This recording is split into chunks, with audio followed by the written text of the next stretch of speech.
I'm 58 years old, and in my basement, locked inside a fireproof safe beneath my workbench, sits a hard drive containing 47 seconds of footage that ended my Coast Guard career. I was a helicopter pilot for 14 years. I flew 200 search and rescue missions off the California coast. I pulled 37 people out of the water alive. I recovered 12 bodies. And on October 12, 2001, I recorded something that made me resign my commission 6 weeks later. My name is Marcus Chen. I live in Eureka, California, and I haven't been on a boat since that night. I haven't gone swimming. I don't even walk along the beach anymore. For 23 years, I've kept this footage hidden because 2 men in civilian clothes told me that discussing what I saw would violate federal law. They said equipment malfunction explained the imagery. They said human perception fails under stress. They said a lot of things that were easier to believe than what my camera recorded. But last Tuesday, the Coast Guard announced new search operations in the same area where I flew that night. 3 divers vanished during a night dive off Trinidad Head. Their boat was found anchored, gear still on deck, regulators and masks laid out for a second dive they never completed. The official statement mentioned strong currents and poor visibility. It mentioned hypothermia and possible disorientation. It didn't mention that this is the 4th cluster of disappearances in that area since 1971, all following the same pattern. I still have the footage. I've watched it maybe 300 times over the years, trying to find some detail I missed, some rational explanation I overlooked. The thermal imaging shows a heat signature that doesn't match any known marine animal. The optical recording shows movement that defies everything I learned about hydrodynamics. And the final 3 seconds show a face looking directly up at our aircraft before pulling a man's body down into water too deep to measure. I know how this sounds. I know what people think about Coast Guard pilots who claim to see things. But I was 35 years old that night, not some rookie fresh out of flight school. I had 2,000 flight hours. I knew the difference between a dolphin and a seal, between debris and a person, between camera artifacts and something real moving through the water. My co-pilot saw it too. So did our flight engineer. All 3 of us watched it happen, and all 3 of us were told to forget what we saw. I'm breaking my silence now because I don't think those divers got disoriented. I don't think they drowned from hypothermia.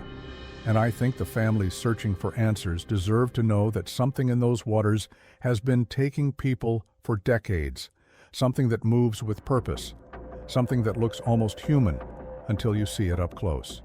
This is what happened that night, exactly as I remember it, with nothing added and nothing left out. The phone in our barracks rang at 2:47 a.m.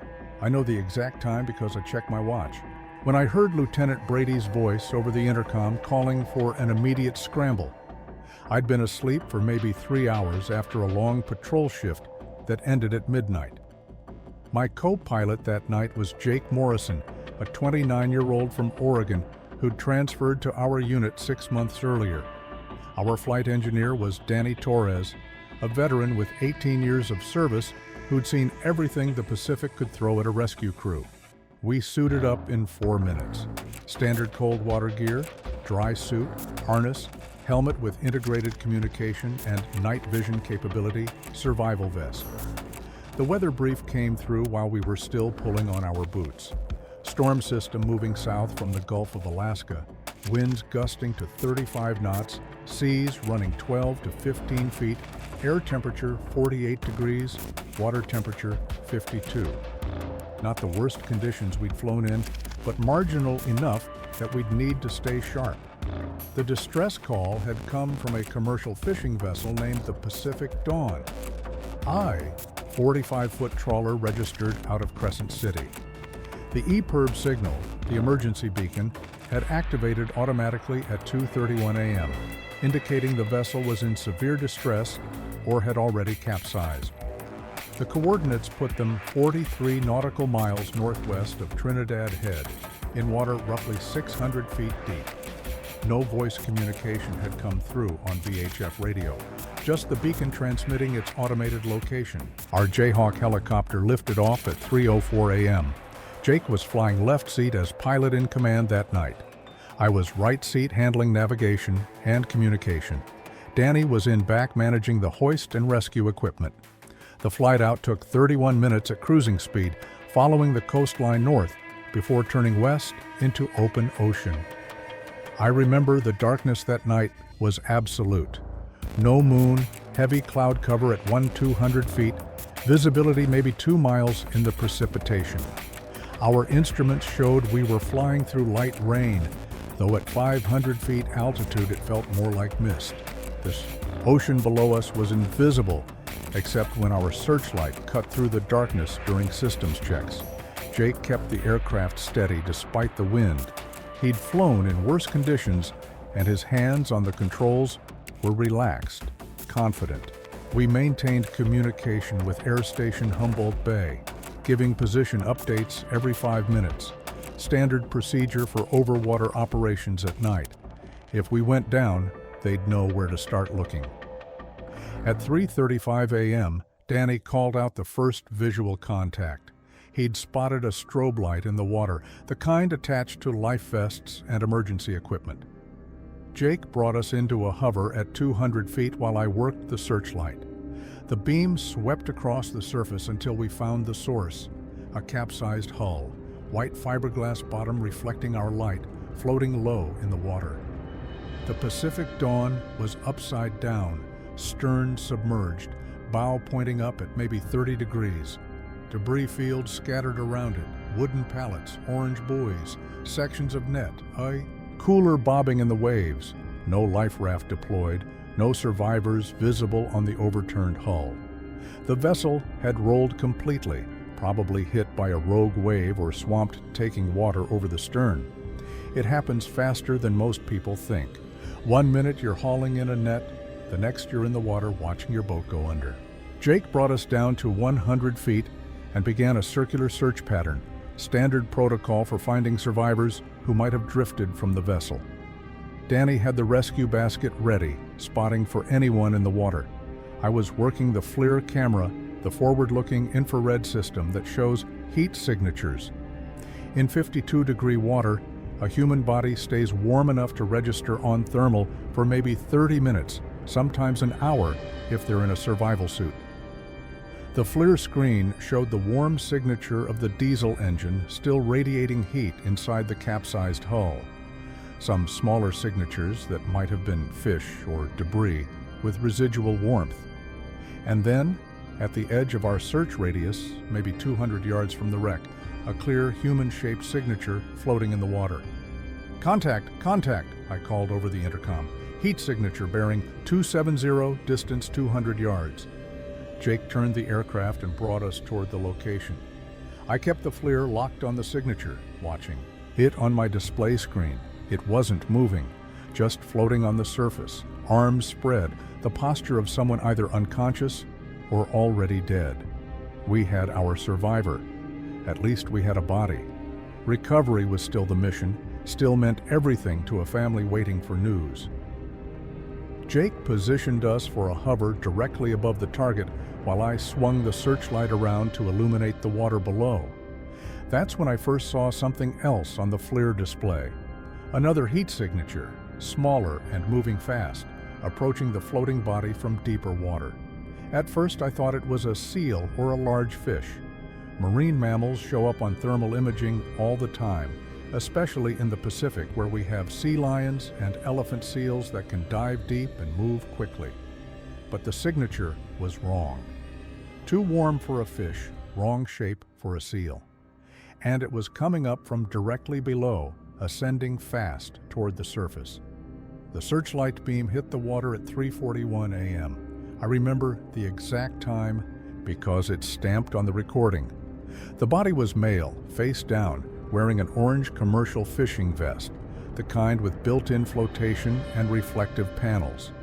Dark hair, possibly Hispanic or Native American, based on skin tone, though it's hard to determine ethnicity from a body in water at night. He was floating in the recovery position, arms out to the sides, legs slightly spread. Not moving, no response to our rotor wash or the spotlight. Jake held the hover at 60 feet, standard altitude for a water extraction. Any higher and the basket swing becomes dangerous. Any lower and rotor wash can push the victim away or create surface turbulence that makes hooking difficult. Danny was already lowering the rescue basket on the hoist cable, feeding it down slowly to compensate for wind drift. I kept the searchlight locked on the body while monitoring the FLIR display on my instrument panel. The secondary heat signature was still there, still ascending, now maybe 40 feet below the surface. I could see it clearly on thermal, elongated shape, warmer than the surrounding water, but cooler than the human body above. Moving with purpose, not the random motion of a fish or the predictable pattern of a marine mammal surfacing to breathe. "Danny, we've got something in the water below the victim," I said over the intercom. "Possible marine life, large animal, approaching from depth." "Copy that," Danny replied. His voice was calm, professional. We'd dealt with curious sea lions during rescues before. Usually they'd investigate the basket or bump against it, more curious than aggressive. Keeping eyes on the basket. Let me know if it surfaces. The basket was 30 feet from the water now. Jake made a minor adjustment to our position, compensating for a wind gust. The aircraft was stable, all systems nominal. This should have been a straightforward recovery. We'd done this procedure 50 times. Lower the basket, maneuver it next to the victim, either wait for them to climb in, if conscious, or send Danny down on the hoist to secure an unconscious victim in a rescue strap. The secondary signature reached 20 feet below the surface, then 15 feet. I could see it more clearly now on the FLIR display, and the shape didn't match anything in my mental catalog of Pacific marine life. Too streamlined for a seal, too large for a dolphin at that depth, wrong thermal profile for a shark. The heat distribution was strange, concentrated more in what would be the torso area, cooler toward what I assumed were the extremities. "It's still ascending," I said. My hand moved to the optical camera controls. We had a high-definition video system mounted on the belly of the aircraft, separate from the flyer, standard equipment for documenting rescues and gathering evidence in recovery operations. I switched it on and zoomed in on the body below us. The camera had excellent low-light capability and image stabilization. With our searchlight providing illumination, the picture quality was clear enough to see details. The basket was 10 feet from the water. Danny was talking Jake through final positioning. "Forward 2, forward 1, hold." The basket touched down on a wave crest, settled into the water next to the body. Standard procedure now was for Danny to use the basket control to maneuver it closer, or, if the victim was unresponsive, to be lowered on the rescue strap himself to secure them. That's when the thing in the water reached the body. I saw it first on the FLIR display. The secondary signature merged with the human signature, overlapping for maybe 2 seconds.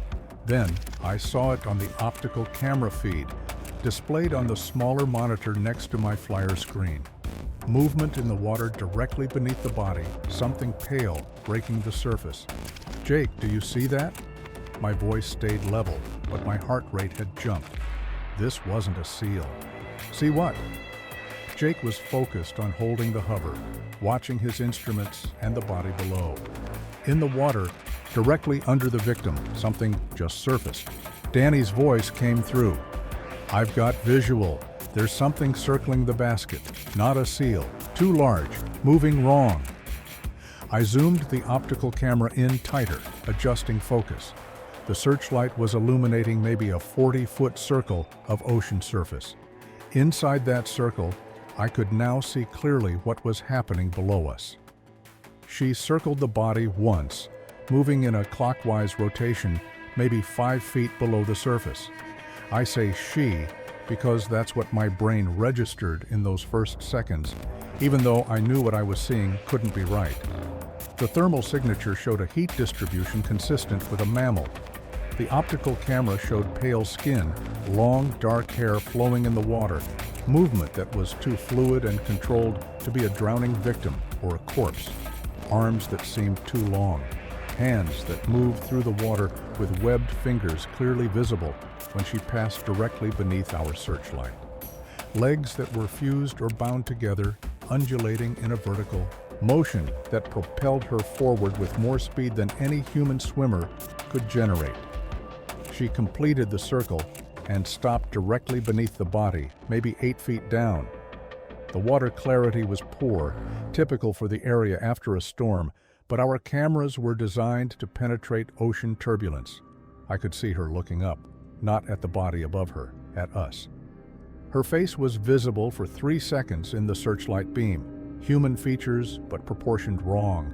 Eyes too large, set too far apart. Nose small, almost flat. Mouth that stretched wider than it should when she opened it, though I couldn't tell if she was vocalizing or just breathing.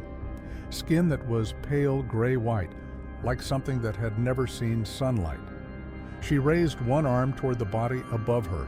The hand was definitely webbed, with elongated fingers that ended in what might have been claws or just very long fingernails. I watched on the optical camera display as her hand wrapped around the victim's ankle, gripping it firmly. "Danny, abort the rescue," I said. My training overrode the shock flooding my system. "Pull the basket up. There's someone in the water with the victim." "Someone?" Danny's voice rose slightly. "That's not a person, Marcus." Jake had seen it now, too. I heard him inhale sharply over the intercom. He was watching his own display, the standard belly camera feed that every pilot monitors during water operations. We were all seeing the same thing. She pulled. The victim descended maybe 2 feet in the first second. The orange life vest rode up toward his shoulders, the flotation panels compressing as she pulled him down. I could see the tension in her arm, the way her shoulder muscles flexed with the effort. She wasn't just pulling against the buoyancy of the vest. She was pulling against 52-degree seawater that wanted to keep a dead body on the surface, pulling against physics and flotation engineering designed to hold 350 pounds above water. She pulled again, harder this time. The victim dropped another 3 feet. The life vest was around his neck now, completely compressed, doing nothing to stop his descent. I realized she was strong, much stronger than her build suggested. Her arms looked thin, almost emaciated, but the force she was generating was immense. "Get the basket out of there," Jake said. His voice was tight, controlled. He'd moved his hand to the collective, ready to climb us out if this situation deteriorated further. "Danny, bring it up now." Danny was already reeling in the hoist cable. The basket lifted from the water, dripping, swinging slightly as it ascended toward the aircraft. I kept the optical camera locked on the scene below. The victim was now 10 feet beneath the surface, sinking faster as the life vest lost all effectiveness. She had both hands on him now, one on his ankle and one gripping his belt or the back of his pants. She was pulling him down in smooth, powerful yanks. The body tilted as it descended, rotating from horizontal to vertical. His arms drifted upward, giving the appearance of reaching toward the surface, toward us, though I knew he was already dead. The back of his head was visible briefly, dark hair plastered to the skull. Then he rotated further, and I could see his face for the first time. Eyes closed, mouth open, skin waxy pale. He'd been dead before we arrived, probably drowned during the initial capsizing, unconscious before he hit the water. She looked up at us again. This time she paused in her pulling, treading water vertically about 15 feet down, holding the body with one hand while she stared directly into our searchlight beam. I had the optical camera zoomed as tight as it would go, recording every detail at maximum resolution. Her face filled my monitor.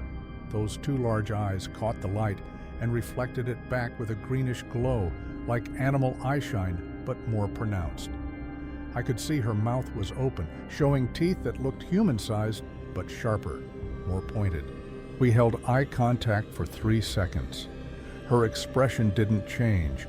No fear, no aggression, no emotion I could read. Just that steady, unblinking stare directly at our aircraft, hovering 60 feet above her. Then she looked down at the body in her grip, adjusted her hold to grasp him under both arms, and pulled him into a vertical embrace. Her legs, or what I thought were legs, wrapped around his waist. The movement was sinuous, practiced, like she'd done this before, many times. She held him against her chest the way you'd hold a child, protective and secure. "Jesus Christ," Danny said over the intercom.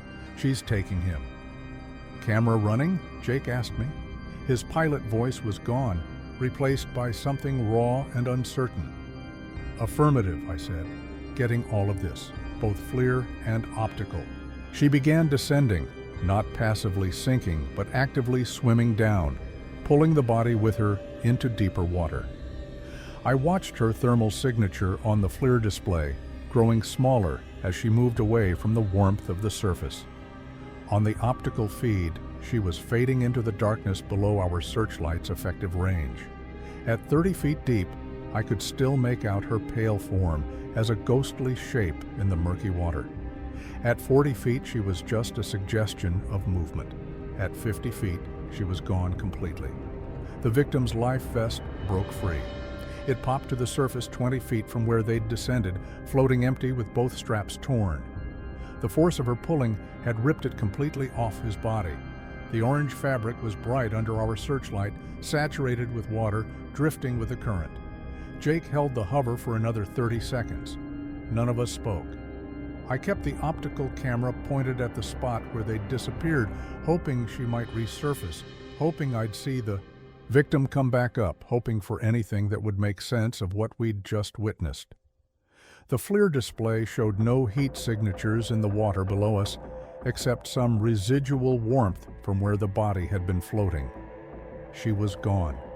He was gone. The ocean surface was empty except for the torn life vest and the debris field from the capsized trawler. "Air station, this is Rescue 6011, Jake said, his voice steady now, professional. He'd slipped back into procedure, the training taking over. "We have located the Pacific Dawn capsized, no survivors visible. We made visual contact with one victim in the water, appeared to be deceased. Victim was lost during attempted recovery. Requesting guidance on continuing search operations."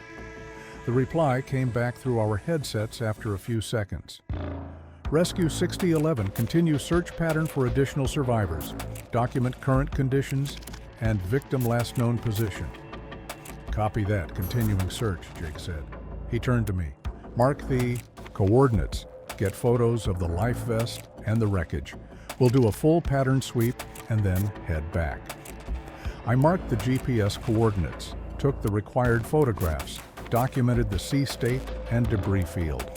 Standard procedure. We flew an expanding square search pattern for 45 minutes, looking for any other victims or survivors from the Pacific Dawn. The FLIR picked up nothing.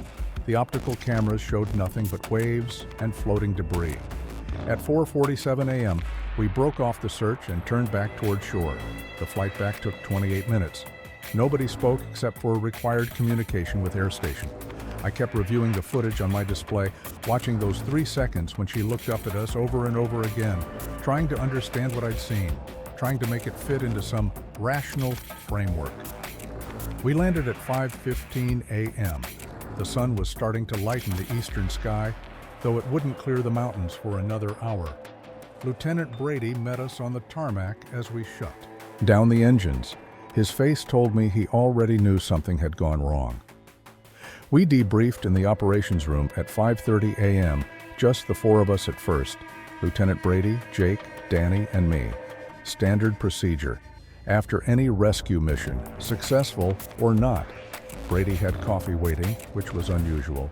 He normally didn't bring amenities to debriefs unless he expected them to take a long time. Jake went through the timeline first. Mission launch at 3:04 a.m., arrival at scene at 3:35 a.m., visual contact with capsized vessel and debris field, location of victim in water at 3:41 a.m., basket deployment, victim lost during the recovery attempt at 3:44 a.m. He stuck to facts, times, positions, weather conditions. He didn't mention what we'd seen in the water, not yet. Brady took notes on the standard debrief form. When Jake finished, Brady looked at Danny. "Explain what happened during the recovery attempt. Why was the victim lost? Danny set his coffee down. His hands were steady, but I could see tension in his jaw. We had good basket position, sir. Weather was manageable. Victim appeared deceased, floating face down in a life vest. Standard recovery setup. Then we observed something in the water with the victim. Something, Brady said. Not a question, just letting the word hang there. Marine life, possibly, Danny continued. Large animal, difficult to identify. It approached the victim from below and made contact. The victim was pulled under before we could complete the recovery. Brady wrote this down. Then he looked at me. You were operating the cameras. What did the footage show? This was the moment. I could sanitize my report, use vague language about marine life and difficult identification, or I could tell him exactly what the cameras recorded. I glanced at Jake, who gave me a slight nod. Sir, the FLIR tracked a heat signature approaching from depth, I said. Initial contact occurred at approximately 15 feet below the victim. The signature surfaced and made physical contact with the victim's lower body. The optical camera captured clear footage of the encounter. Clear footage of what specifically? Brady asked. A humanoid figure, approximately 6 feet in length, with pale skin and long dark hair. The figure circled the victim, made sustained eye contact with our aircraft, then seized the victim and actively pulled them beneath the surface. The victim's life vest was torn off during the descent. Both subjects disappeared from view at approximately 50 feet depth. Brady stopped writing. He looked at me for a long moment, then at Jake and Danny. All three of you saw this? Yes, sir, we said nearly in unison. Describe the humanoid figure in more detail. I walked him through it. The elongated arms, the webbed hands, the vertical swimming motion, the face with oversized eyes. The way she'd held the body, the strength she'd displayed, the direct eye contact with our aircraft. I described all of it in the same factual tone I'd used to describe a routine equipment check. Brady finished his notes and closed the folder. I need to review the footage immediately. Where's the primary flight recorder? Mounted in the standard location, sir, I said. Both FLIR and optical feeds record automatically to the main system. I also have the footage on my helmet display recorder. Standard equipment for co-pilots. A small camera mounted on the helmet that captured whatever I was looking at through my visor display. And I downloaded a copy to my personal drive before we landed.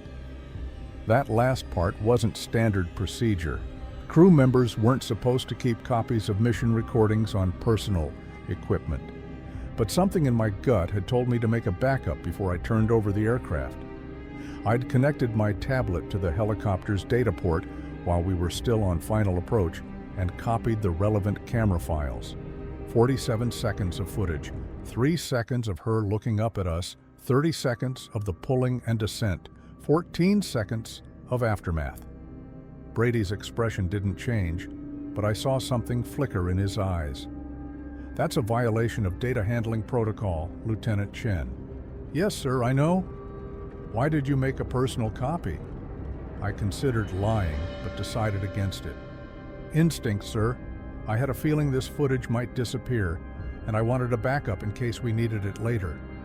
Brady stood up. All three of you are to remain in this room. Don't discuss this mission with anyone.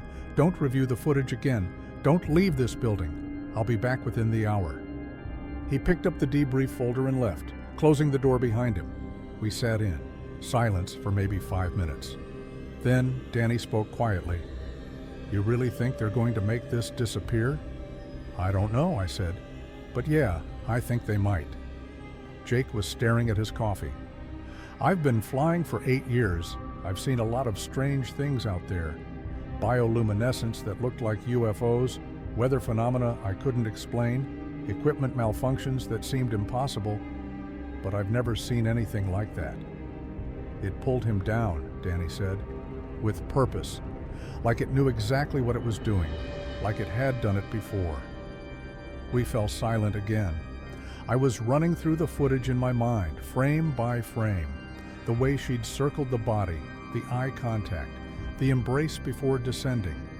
If it had been an animal acting on instinct, the behavior would have been different.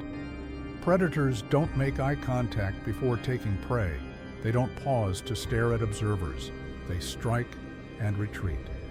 This had been something else. Deliberate, aware, almost calculated. Brady returned at 6:23 a.m. He wasn't alone. Two men in civilian clothes followed him into the room, both carrying laptops and equipment cases. They wore suits, dark blue and gray, with ties and polished shoes that looked out of place in our operations building. No introduction, no explanation of who they were or why they were there. The taller one, maybe 50 years old with graying hair, set his laptop on the table and opened it. "We need to review the footage from your mission," he said. "No greeting, no preamble." "Lieutenant Chen, you have the primary camera files?" "The main recorder is still in the aircraft," I said. "My helmet display recorder is here." I held up my flight helmet with its integrated camera system. "We'll need both," the second man said. He was younger, early 40s, with dark hair and an accent I couldn't place. East Coast, maybe Boston. "We'll also need any copies that were made, any backups, any transfers to personal devices." I looked at Brady. He gave me a slight nod. I pulled my tablet from my flight bag and set it on the table. I made a backup copy before landing, 47 seconds of footage covering the incident. The gray-haired man took the tablet without comment and connected it to his laptop. His partner retrieved my helmet and started extracting the camera data. They worked quickly, efficiently, like they'd done this before many times. Within 5 minutes, they had all three sources copied to their system. The main recorder Jake had retrieved from the aircraft, my helmet camera, and my tablet backup. The gray-haired man played the footage on his laptop, watching it with no visible reaction.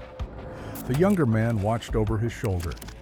I couldn't see the screen from where I sat, but I could hear the audio, the rotor noise, our voices on the intercom, the wind. The footage ran for 47 seconds, then stopped. They watched it 3 more times without speaking. Finally, the gray-haired man closed his laptop. He looked at each of us in turn. What you observed was an equipment malfunction combined with stress-induced perceptual errors. The FLIR system experienced a thermal anomaly caused by water temperature variations. The optical camera captured debris in the water, likely a piece of kelp or netting that created an optical illusion under searchlight conditions.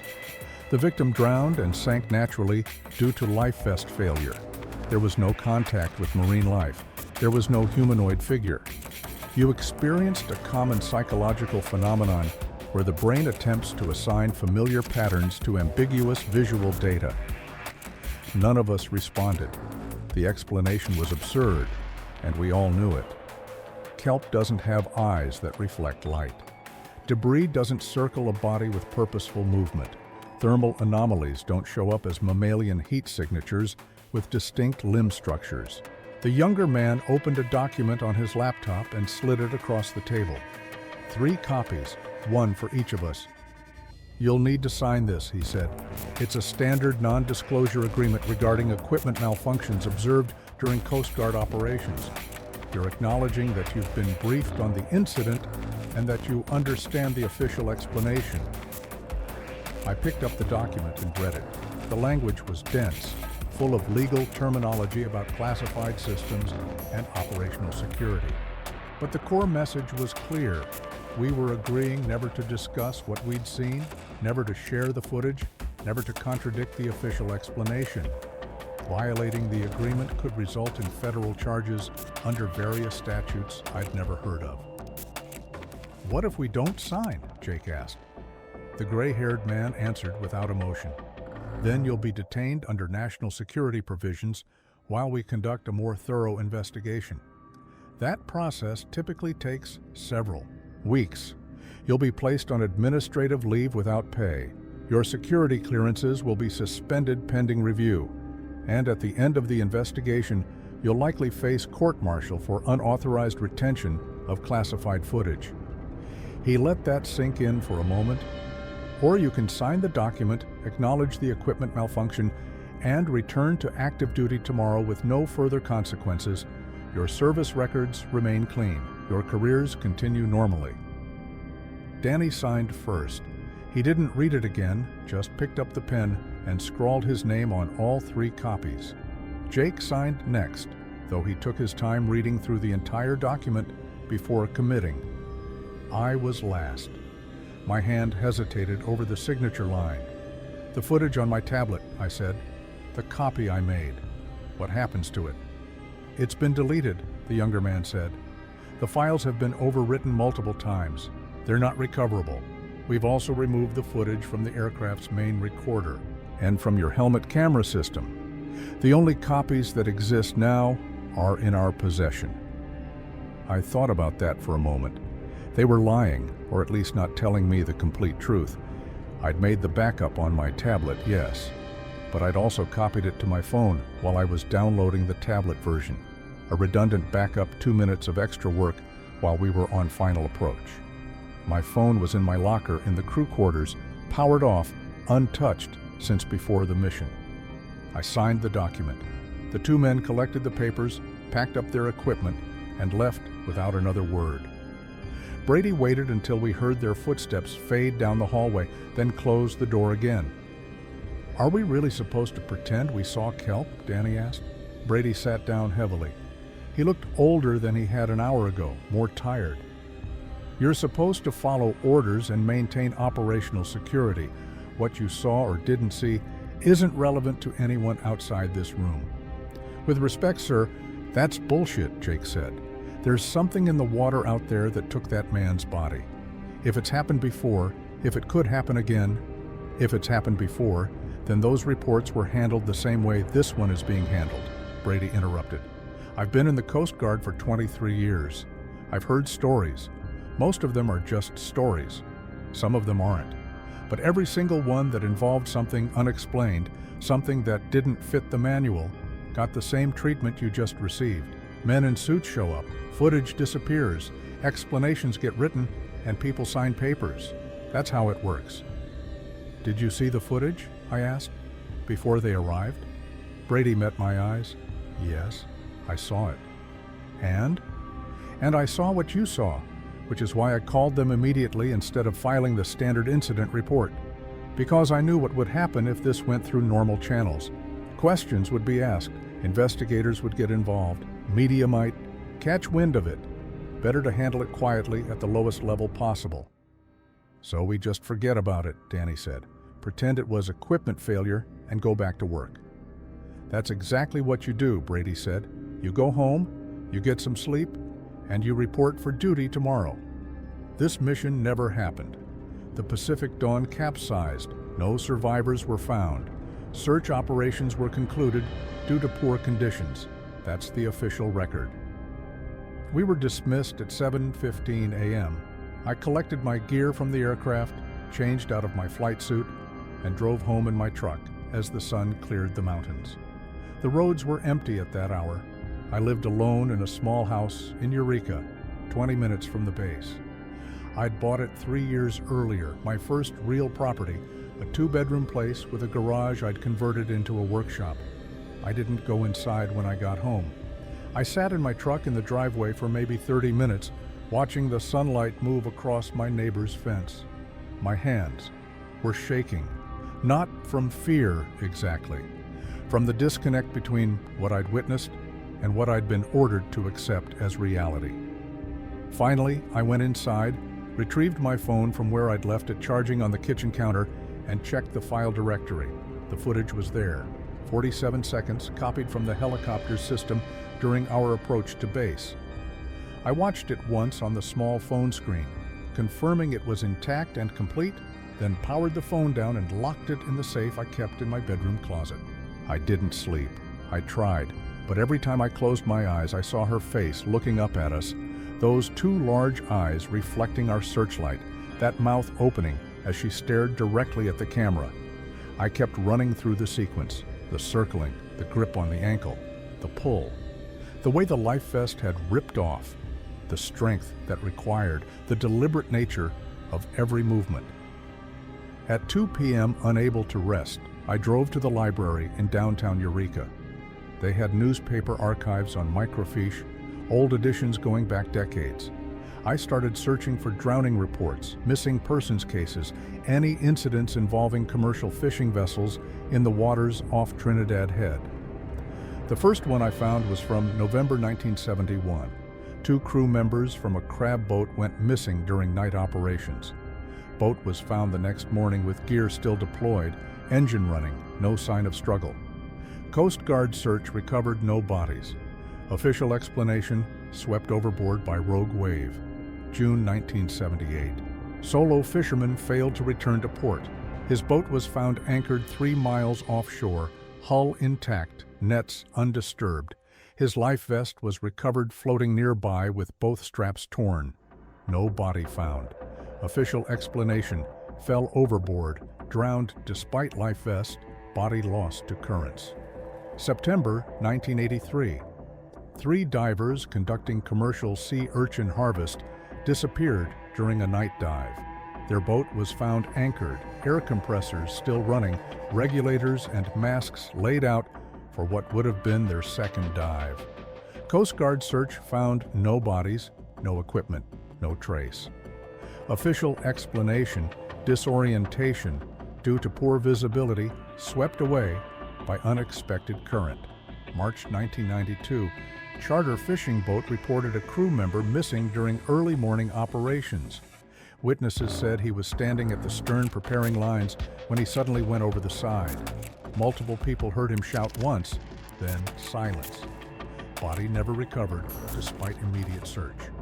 Official explanation, lost his balance, drowned before rescue could arrive.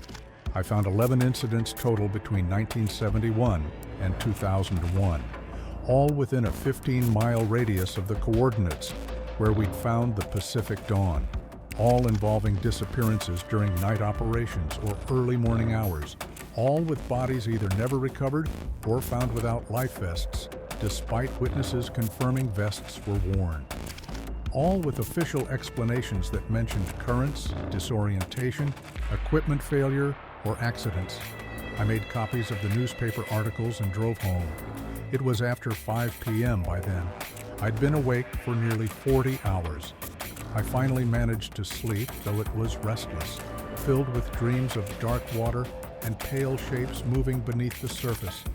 I reported for duty the next morning at 0800. Lieutenant Brady assigned me to routine patrol operations, nothing involving water rescue. Jake and Danny were on different shifts. I didn't see them for 3 days. When I finally ran into Jake and the crew, lounge, he looked as tired as I felt. "You doing okay?" I asked. He shrugged. "Sleeping like shit. Keep thinking about it." "Yeah, me too." "You signed that paper knowing it was bullshit, right?" he said quietly. "That explanation they gave us." "I know.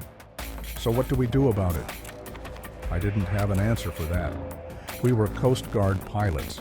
We'd signed non-disclosure agreements under threat of federal prosecution.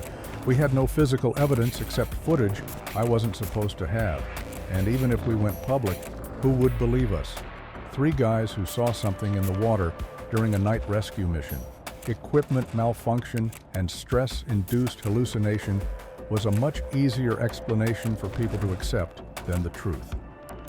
"We do our jobs," I said finally, "and we remember what we saw." 3 weeks later, I was called into Brady's office. The 2 men in suits were there waiting for me. The gray-haired one spoke first. "We need to ask you about the backup copy you made," he said. "The one on your tablet. Did you make any additional copies before turning over your device?" My heart rate increased, but my face stayed neutral. "No, that was the only copy." "You're certain?" "Yes."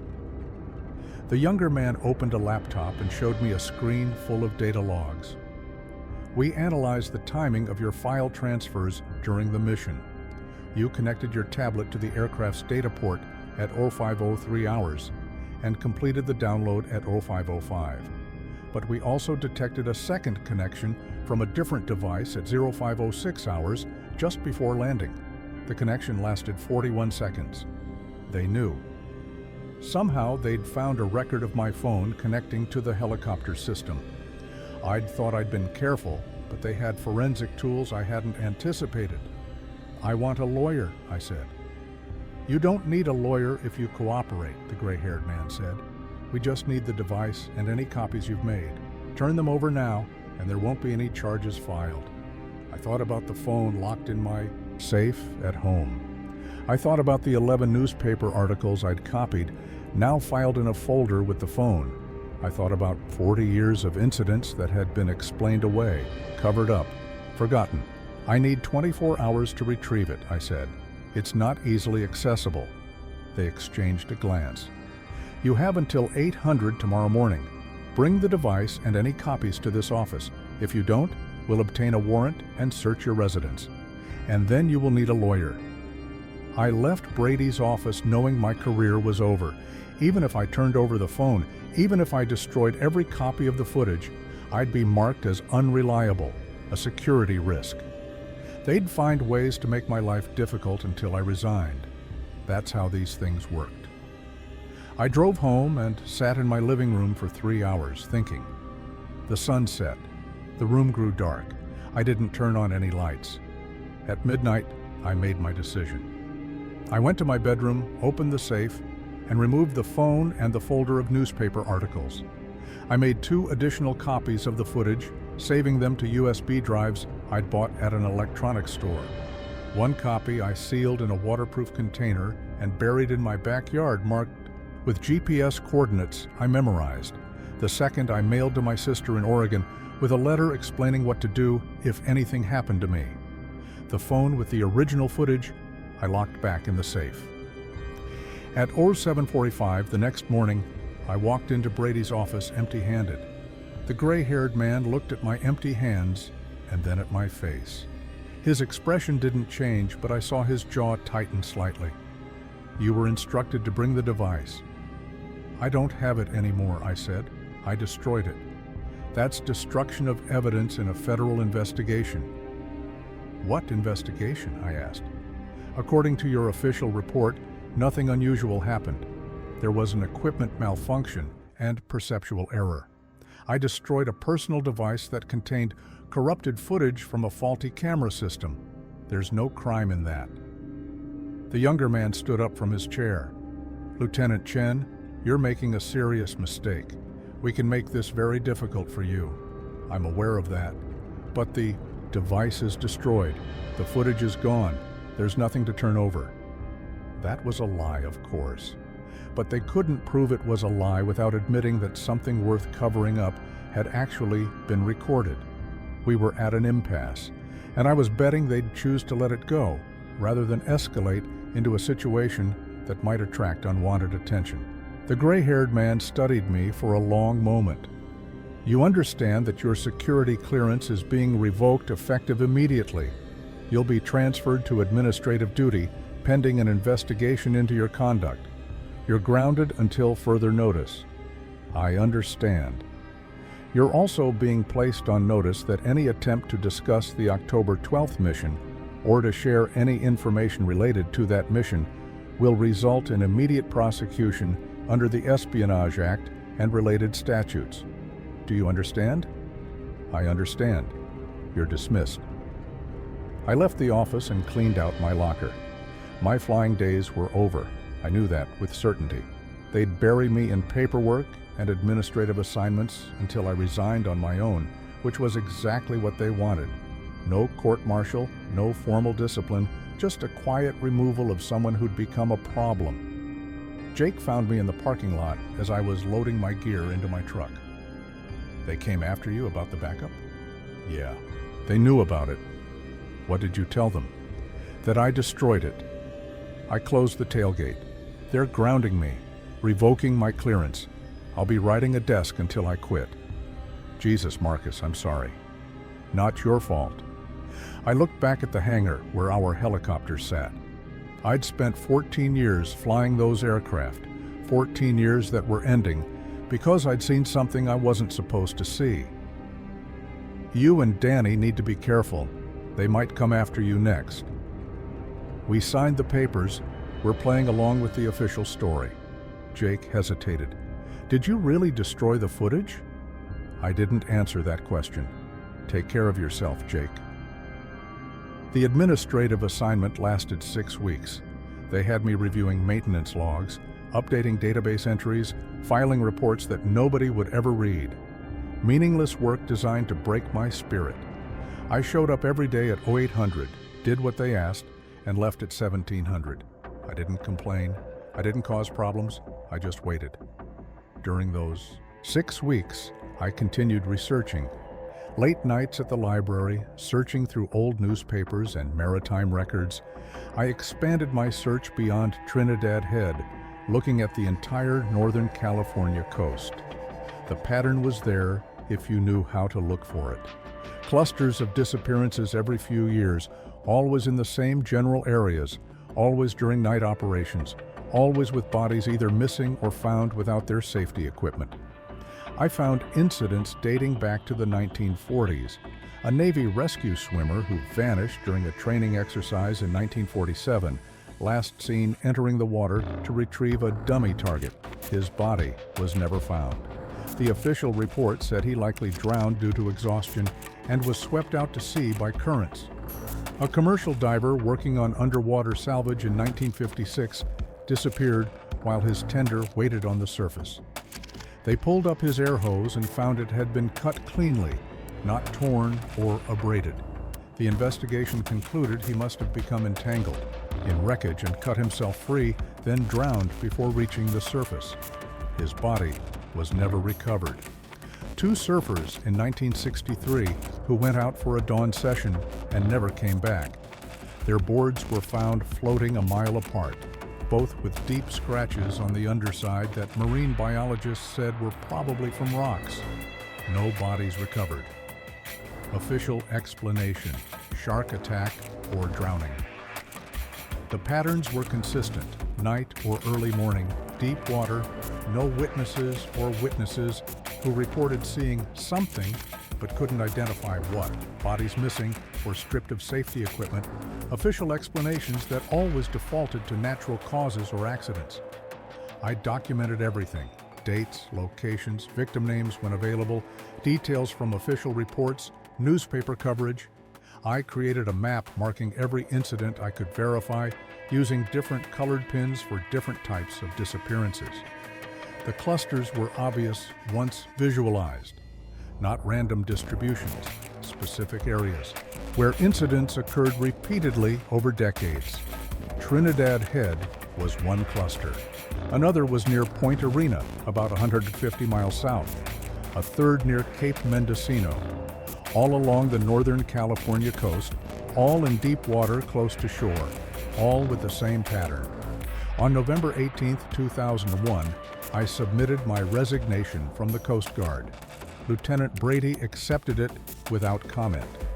My service record showed 14 years of exemplary performance, followed by an administrative reassignment due to security clearance issues. Future employers who called for references would be told I'd resigned voluntarily to pursue other opportunities. The real story would remain buried in files I'd never see. My last day was December 1st. I turned in my uniform, my ID, my access cards. I walked out of the Coast Guard station at 1700 hours and drove home. I was 35 years old, unemployed, unemployable in my field, and in possession of footage that could either prove the impossible or get me imprisoned for violating federal law. I spent the next 6 months doing carpentry work, taking odd jobs around Eureka while I figured out what to do with my life. I was a decent carpenter, learned the trade from my father before joining the Coast Guard. The work was simple, straightforward, nothing that required security clearances or background checks. I built decks, repaired fences, renovated kitchens. I kept my head down and tried not to think about what I'd seen in the water. But I couldn't stop researching. It had become an obsession. Every night after work, I'd go to the library or search online databases from my home computer. I was looking for patterns, connections, any evidence that someone else had seen what I'd seen and documented it. In March 2002, I found something interesting. A doctoral dissertation from 1978, written by a marine biologist named Dr. Sarah Winters at UC Santa Cruz. Her research focused on unexplained marine predation events along the California coast. The dissertation had been accepted by her committee, but never published. I ordered a copy through interlibrary loan. When it arrived 2 weeks later, I read it in one sitting. Dr. Winters had documented 47 incidents between 1950 and 1977 involving disappeared divers, fishermen, and swimmers. She'd interviewed witnesses, reviewed Coast Guard reports, analyzed environmental factors. Her conclusion was carefully worded, academic, and cautious. But the implication was clear. She believed there was an unidentified marine predator operating in coastal waters, something large enough and intelligent enough to specifically target humans.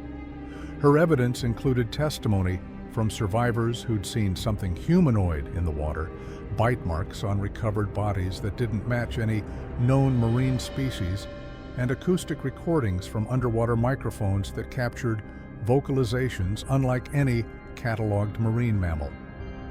The dissertation included a footnote that caught my attention. Dr. Winters had submitted her findings to several federal agencies in 1977, including the Coast Guard, NOAA, and the Department of Defense. She'd requested funding for additional research. All agencies had declined. The Coast Guard's response letter, reprinted in an appendix, stated that her findings were interesting but not substantiated by sufficient evidence, and that resources were better allocated to documented threats. I tried to find Dr. Winters.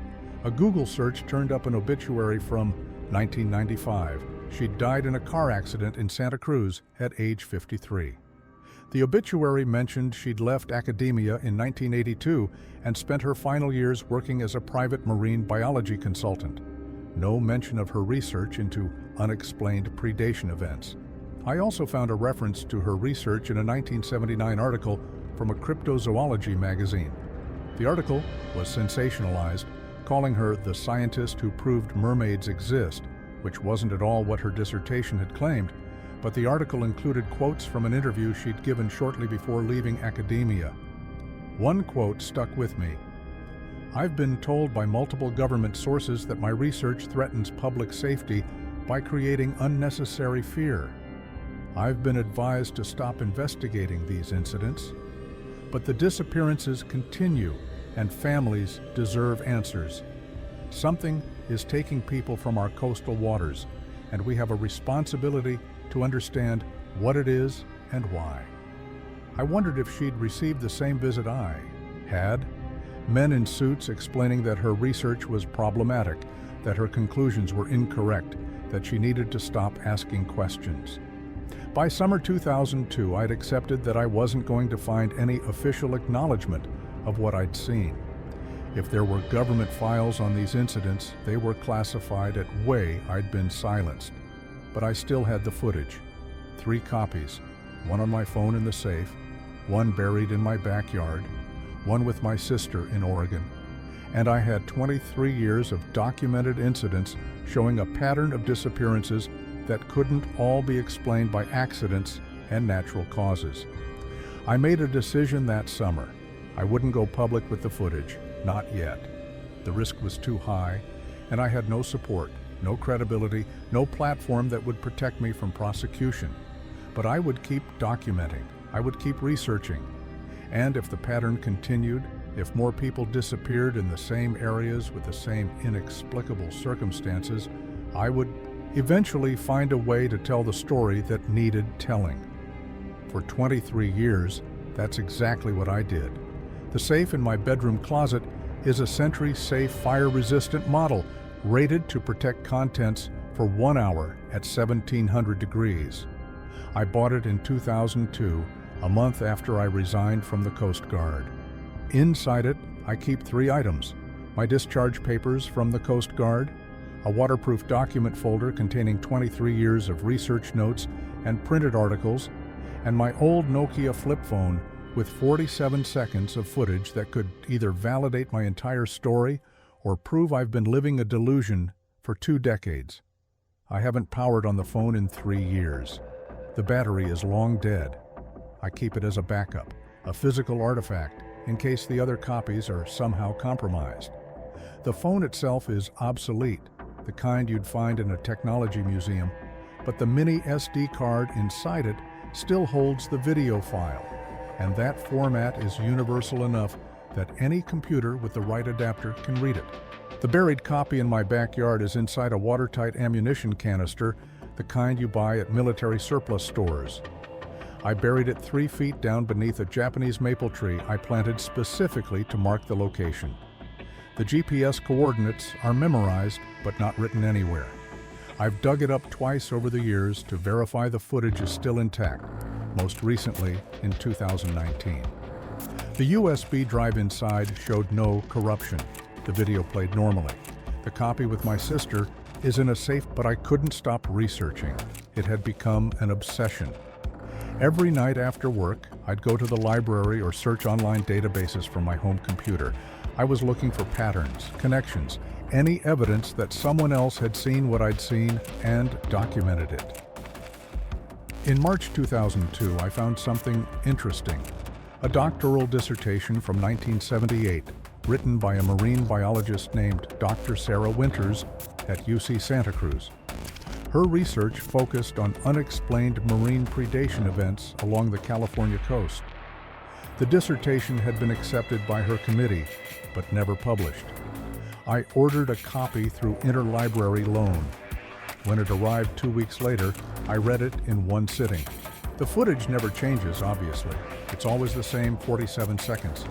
But every time I watch it, I notice some new detail I'd missed before or forgotten. The way her hair moves in the water, individual strands clearly visible and flowing with a fluid motion that seems slightly too slow for the current. The way her eyes reflect the searchlight with that greenish glow, but only when she's looking directly at the camera, suggesting the tapetum lucidum, or reflective layer, is positioned differently than in land mammals. The way her webbed hand grips the victim's ankle, fingers wrapping completely around with the thumb nearly touching the pinky, indicating a degree of flexibility impossible for human anatomy. Frame-by-frame analysis reveals other details. Her skin isn't uniformly pale, but shows darker patches along the shoulders and back, possibly pigmentation or scarring. Her mouth, when opened during those 3 seconds of eye contact, shows teeth that are definitely pointed but arranged in a distinctly human pattern, not the multiple rows you'd see in a shark or the continuous replacement system of most predatory fish. Her body proportions, while unusual, follow a consistent internal logic. Arms approximately 30% longer than human standard, torso slightly compressed, lower body showing what appears to be a fused or modified pelvic structure. The pulling sequence, those 30 seconds where she's actively dragging the body down, demonstrates strength that's difficult to quantify without knowing exact water conditions and the victim's weight. But based on my own experience in water rescue, I estimate she was counteracting at least 80 pounds of buoyancy from the life vest, plus the natural buoyancy of the human body, plus water resistance. She wasn't straining. The movement looked effortless, practiced. The final 14 seconds, after she's descended below our effective visual range, show the torn life vest floating to the surface. I've freeze-framed every image of that vest. The straps weren't cut, they were ripped, showing fiber separation consistent with tensile failure under extreme stress. The buckles are still intact, which means she pulled hard enough to tear heavy-duty nylon webbing rated to 500 pounds of breaking strength. Over the years, I've shared the footage with exactly 3 people. All of them had expertise I needed, and all of them signed confidentiality agreements I wrote myself, non-binding and probably unenforceable, but psychological insurance that they'd take the viewing seriously. The first was Dr. James Chen, no relation, a marine biologist I found through careful research. He'd published papers on deep water predators and had a reputation for taking unconventional hypotheses seriously. I met him at a coffee shop in San Francisco in 2004, showed him the footage on my laptop, and asked for his professional analysis. He watched it 4 times without speaking. Then he asked me where I'd obtained the video, whether it had been edited or manipulated, and what I wanted from him. I told him it was authentic footage from a Coast Guard mission, that it had not been edited, and that I wanted to know if what I'd recorded matched any known marine species. "It doesn't," he said after a long pause. "The morphology is all wrong for any documented animal. The behavior is wrong. The heat signature, if that's what you said you saw on thermal imaging, would indicate a mammal with active thermal regulation. But the body structure and movement pattern don't match any known cetacean, pinniped, or sirenian. And the apparent hand structure, if that's really webbing and not some artifact of the video quality, doesn't match anything that's evolved for marine life in the past 50 million years. What's your best guess?" I asked. "I don't guess," he said. "But hypothetically, if forced to categorize what I'm seeing, I'd say you've recorded either an elaborate hoax, an unknown species that somehow avoided documentation despite living in heavily trafficked coastal waters, or something that shouldn't be possible based on our current understanding of evolutionary biology." He asked to keep a copy of the footage for further analysis. I refused. He asked where the body was recovered, whether there had been an investigation, whether other witnesses could verify what I'd recorded. I told him the incident had been classified and that I couldn't provide additional details without risking federal prosecution. We parted professionally. He gave me his card and told me to contact him if I ever decided to go public with the footage. "This would be the most significant marine biology discovery in human history," he said, "if it's real. If you're willing to stake your credibility on it." I never contacted him again. Last I checked, he's still teaching at UC Berkeley, still publishing papers on deep water ecosystems. He's never mentioned our meeting or the footage I showed him. The second person was Maria Cortez, a video forensics expert I found through a private investigation firm in Los Angeles. I hired her in 2008 to analyze the footage for signs of digital manipulation, editing, or computer-generated imagery. I told her I'd received the video from an anonymous source and needed to verify its authenticity before using it in a documentary I was researching. She spent 3 weeks analyzing every frame. Her report, delivered as a 40-page technical document, concluded that the footage showed no evidence of digital alteration, compositing, or CGI manipulation. The compression artifacts were consistent with the camera system I'd described. The lighting and shadow behavior matched real-world physics. The water movement and particle suspension looked natural. Her final conclusion: if this is a hoax, it was executed with practical effects during filming, not post-production editing. The subject in the video is either a real creature or an extremely sophisticated costume and animatronics being operated in actual ocean water. She asked me where the footage came from and what I intended to do with it. I paid her the remaining balance on her invoice and told her I'd decided not to pursue the documentary. She seemed disappointed but didn't push for more information. The third person was Daniel Brooks, a retired Coast Guard captain I tracked down through veterans forums in 2015. He'd served from 1968 to 1998, mostly in California waters, and had a reputation for being willing to discuss the strange things pilots and rescue swimmers sometimes encountered. I met him at his home in San Diego and told him my story before showing him the footage. He listened without interrupting, then watched the video twice. When it finished the second time, he sat back in his chair and stared at his ceiling for maybe 2 minutes. "I saw something similar in 1973, he said finally. "Not as clear as your footage, just a glimpse during a night rescue off Point Conception. We were pulling a diver out of the water after a boat accident. As we lifted him up, I saw something surface behind him, pale, human-sized, watching us. It stayed there for maybe 5 seconds, then submerged. I reported it as possible survivor, still in the water. We searched for another hour, but found nothing." "What happened to your report?" I asked. "Disappeared.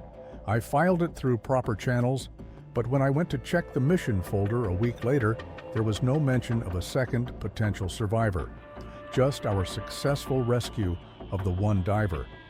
When I asked my commanding officer about it, he told me I'd been mistaken, probably saw a dolphin or a seal.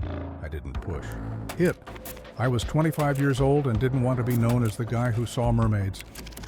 "Do you think they're mermaids?" I asked. He shook his head.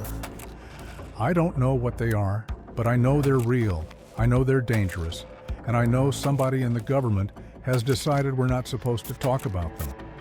I've heard stories over the years from other Coast Guard personnel, always the same pattern: sightings during night operations, official explanations that don't quite fit, pressure to stay quiet.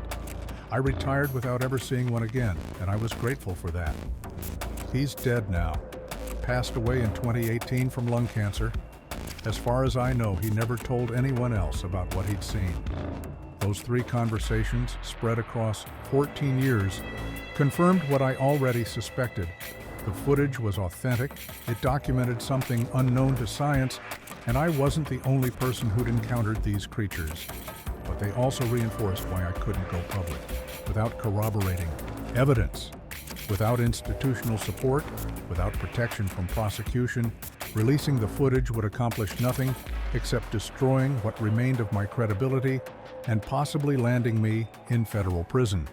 So the footage stayed in my safe, and I kept documenting the disappearances. I created my first database in 2003 using Microsoft Access on a desktop computer I kept in my spare bedroom. The database structure was simple: date of incident, location coordinates, victim information when available, circumstances of disappearance, official explanation, source documents. I entered every case I'd found during my initial research, going back to the 1940s, and then continued adding new incidents as I discovered them. By 2010, the database contained 187 entries. By 2020, it held 312. As of last week, December 2024, I've documented 341 separate incidents spanning 84 years, all along the Northern California coast from Crescent City to Point Arena. The pattern that emerged over years of data collection was more complex than I'd initially realized. The disappearances weren't random in time or space. They showed clear clustering both geographically and temporally. Geographically, 73% of all incidents occurred in 5 specific locations: Trinidad Head, Point St. George, Cape Mendocino, Point Delgada, and Point Arena. These locations share certain characteristics: deep water close to shore, rocky coastline with caves and underwater structures, minimal human habitation, and strong currents that make body recovery difficult. There are also areas where marine life congregates, places where commercial fishing has historically been productive. Temporally, the incidents showed a cyclical pattern with peaks occurring roughly every 7 to 9 years. Between 1947 and 1954, there were 41 documented disappearances. Then a quiet period with only scattered incidents until 1963. Another peak from 1963 to 1970 with 38 disappearances. Quiet period, peak from 1978 to 1985 with 44 incidents. Quiet period, peak from 1993 to 2001 with 52 incidents. The pattern suggested something about breeding cycles or migration, though I had no biological basis for that hypothesis. Perhaps these creatures only came to coastal waters during certain periods. Perhaps they only needed to feed heavily during specific life stages. Perhaps the quiet periods represented times when they were elsewhere, deeper water or different locations entirely. I also noticed seasonal clustering. 68% of disappearances occurred between October and March, the months when water temperatures are coldest and storms are most frequent. Only 32% happened during the warmer months of April through September. This suggested the creatures either preferred cold water or were more active during rough weather when visibility was poor and human activity was reduced. Time of day analysis showed that 81% of incidents occurred between sunset and sunrise. Night operations, early morning fishing, evening dives, very few. Disappearances happened during full daylight hours, and those that did typically occurred in areas where deep water created enough darkness even during the day. Victim demographics were revealing. 92% were male, which initially seemed significant until I factored in the occupational distribution. Most victims were commercial fishermen, divers, or Coast Guard rescue personnel, occupations that skewed heavily male in the decades I was studying. When I looked at recreational incidents involving swimmers, surfers, and kayakers, the gender distribution was more even. Age distribution centered around 25 to 45 years old, again reflecting the demographics of people working on the ocean rather than any specific targeting preference. Children were almost never victims, but that likely reflected parental caution about letting children engage in night swimming or rough water activities. The victims who disappeared during witnessed incidents, cases where someone saw them enter the water or saw the moment they went under, showed an interesting pattern in the witness descriptions. Out of 67 witnessed incidents, 34 included statements like, "Saw something pull him under," "Something grabbed her from below," or "Something in the water." I understood. They'd found a way to live with their son's death. They'd accepted the explanation they'd been given. I was asking them to reconsider, to question, to open wounds that had partially healed. It wasn't fair to them, and I stopped contacting victims' families after that. But I kept tracking the disappearances, because the pattern was clear, undeniable, and continuing. And on December 12, 2024, 3 divers vanished off Trinidad Head during a night dive, and I knew we'd entered another peak cycle.